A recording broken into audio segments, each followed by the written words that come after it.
The second part of Chapter 13 focuses on sales promotions. A sales promotion is a short-term incentive that's used to encourage customers to purchase a product or a service. Two main reasons that companies include sales promotions in their promotional programs is because, one, they do want to give the customer an extra incentive to buy the product, and they also want to give the customers a tool to help speed up sales. So it's found that consumers like the extra incentive, and that if they have a sales promotion, they're willing to make a purchase immediately. A recent survey found that over 40% of items purchased in America are now bought on sale. So 40% of items that are purchased using a sales promotion.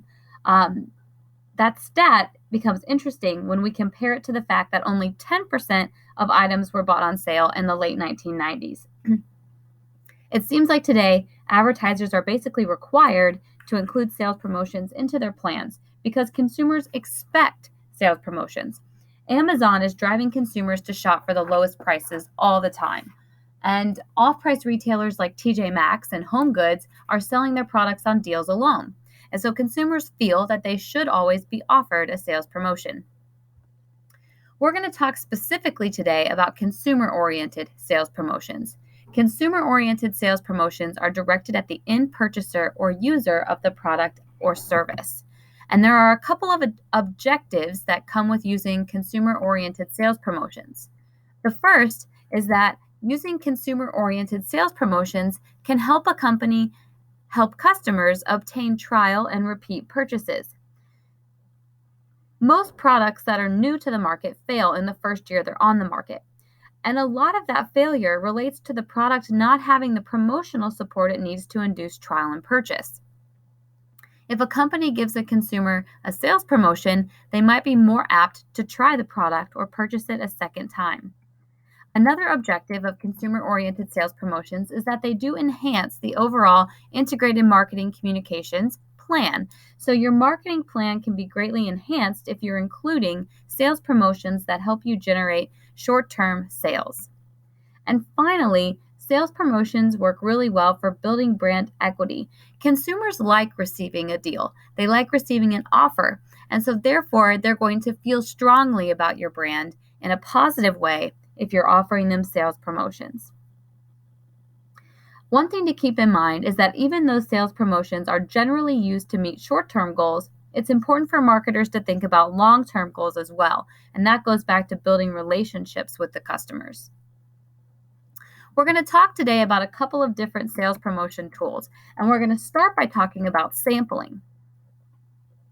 Sampling involves a variety of procedures whereby consumers are given a quantity of the product for free at absolutely no charge in order to get them to try it.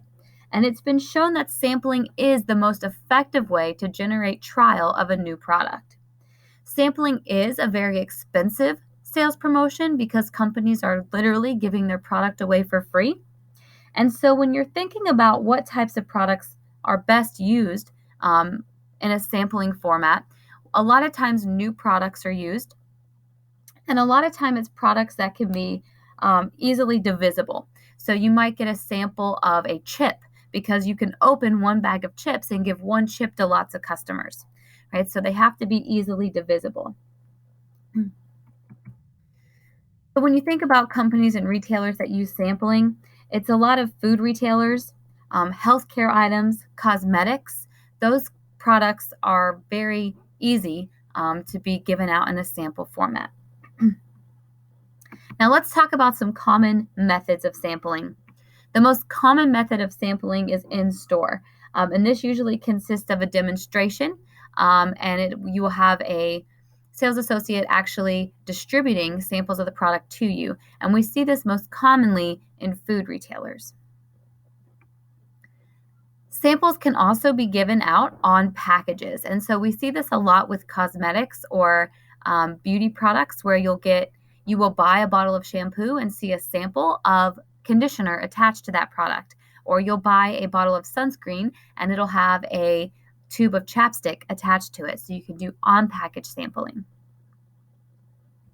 Another way to distribute samples is at events. A lot of times companies will take their products to events like sporting events or festivals or county fairs, and they will hand out samples of their product at those events to reach large amounts of people at any given time.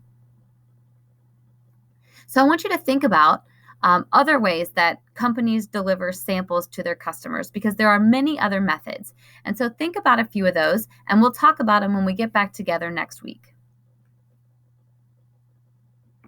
The second sales promotion method we're going to talk about is couponing. Couponing is the oldest and most widely used sales promotional tool. It's also been found to be the most effective sales promotional tool. In 2017, 293 billion coupons were distributed in the United States by marketers. About 2.06 billion of those coupons were redeemed. That's only a 0.7 redemption rate. So only about 0.7%, less than 1% of coupons are actually redeemed by customers. And that's interesting because if you look at that middle box there, studies show that 92% of customers use coupons and 13% of customers say they're using them regularly. Right? But still, only about 0.7% of coupons are redeemed. Marketers are okay with that low redemption rate because they know that even if customers aren't redeeming the coupon in store, they can recall the brands that are sending out coupons. An interesting fact is that the average face value savings of a coupon is almost $2. It was $1.95 last year, and that's up from an average face value savings of 68 cents in 2012. The reason behind that is that more companies are using coupons today than ever before. Even companies that sell luxury products or higher end or more expensive products are starting to use coupons. So I want you to take a second and I want you to see if you can guess the product categories where the most coupons are redeemed.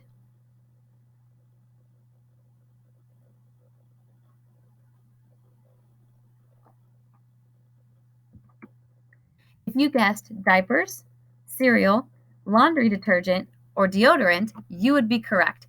So in the survey that was done at the end of 2017, they looked at all the coupons that were redeemed, and they found that these 4 product categories, not necessarily these specific brands, but these specific product categories actually saw the most coupon redemptions. So how are coupons distributed to the customer? 93% of all coupons are distributed to customers through what we call a freestanding insert.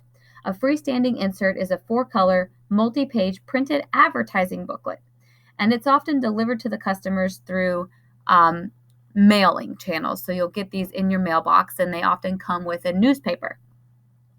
And these are booklets of coupons that cover many different products and many different brands.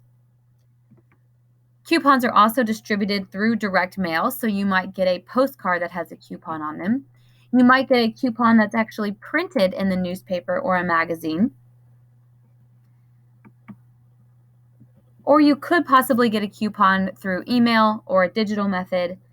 There are also a few other ways coupons are distributed to customers, and I would challenge you to see if you can think of other unique ways that consumers receive coupons. The next sales promotional tool we're going to look at is what we call a premium. A premium is an offer for an item or merchandise that a consumer is going to get for free that is an extra incentive. And so free premiums are generally included inside a product package to encourage impulse buys. So the most common type of premium that we see are toys that come in cereal boxes, or toys that come in children's food meals at fast food restaurants. So these are premiums. They are free incentives, right? A free item or a free piece of merchandise that comes with your product purchase. And it does create this high impulse value. So if consumers see that they can collect the Toy Story toys, they might be more likely to buy your box of cereal compared to the competitors.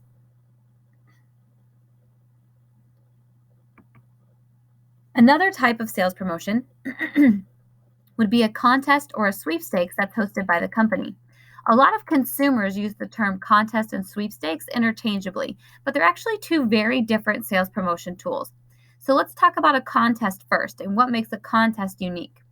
A contest is a situation where consumers must compete for a prize or for money on the basis of their skill or ability. So, with a contest, the winner is determined by a group of judges who look at the entries and then ascertain which entry is closest to the predetermined criteria. So, a brand might host a hole in one competition. That's a contest because the person who gets a hole in one or gets closest to a hole in one is going to win. A brand might host a free throw competition. And if you don't make the most free throws, you don't win. So there is a clear set of judging criteria and there is a clear winner, and consumers compete based on skill. A sweepstakes, on the other hand, is a promotion where winners are determined purely by chance. So winners are chosen at random from a pool of entries. So you fill out a form, you put your name in the hat, and the company is going to just draw a winner. So everyone has equal chance of winning, regardless of any type of skill or ability they might have. So we see a lot of sweepstakes that companies do. The McDonald's Monopoly game is probably the most common sweepstakes that a company puts out there. It's completely random, right? So it's completely random what game pieces you get from McDonald's, and if you get lucky enough to get a matching combination, then you win. But there's no skill involved there. Same thing with the Snickers or Oreo, where they say enter to win, right? Everybody gets the same opportunity. That's what would make it a sweepstakes. So again, a contest, there's one winner based on skill or ability. And with a sweepstakes, the winner is just drawn at random. So sampling, coupons, premiums, contests, and sweepstakes are all different sales promotion tools that marketers can include in their marketing plans. And when you're developing the promotional program, there's a lot more decisions that have to be made beyond which sales promotion tool to use. So a couple other things to consider. One, the size of the incentive. A certain minimum is necessary for a sales promotion to succeed, and oftentimes a larger incentive will produce more sales response. So a coupon for $1 off of your purchase is going to see greater response than a coupon for 50 cents off of your purchase. You also have to consider how to promote and distribute the sales promotion. A lot of times, sales promotions are paired with other promotional tools. So, for example, you might see a sweepstakes announced on a TV commercial, or you might hear about a coupon by seeing it in a magazine. So, sales promotions are often combined with other advertising tactics. A third thing to consider is how long the promotion is going to be. If a sales promotion is too short, people might not see it and might not be able to participate in it. But if a sales promotion is too long, the deal is going to lose its urgency. So if you remember from that very first slide, the goal of a sales promotion is to give the customer an extra incentive and hopefully speed up the sales process. And so if we have a coupon that's valid for 6 months, a customer might wait till the end of that time frame to make their purchase. That's why today we see most sales promotions only lasting 30 to 45 days. The last thing you have to consider is evaluation. Obviously, sales promotions speed up sales, and so there's always going to be a short-term return, and that is higher sales for that period of time. But it's important for marketers to consider the long-term goals that come with running sales promotions. And the goal here is going to be to build that customer relationship. It's going to be to make them feel like a valued part of the company.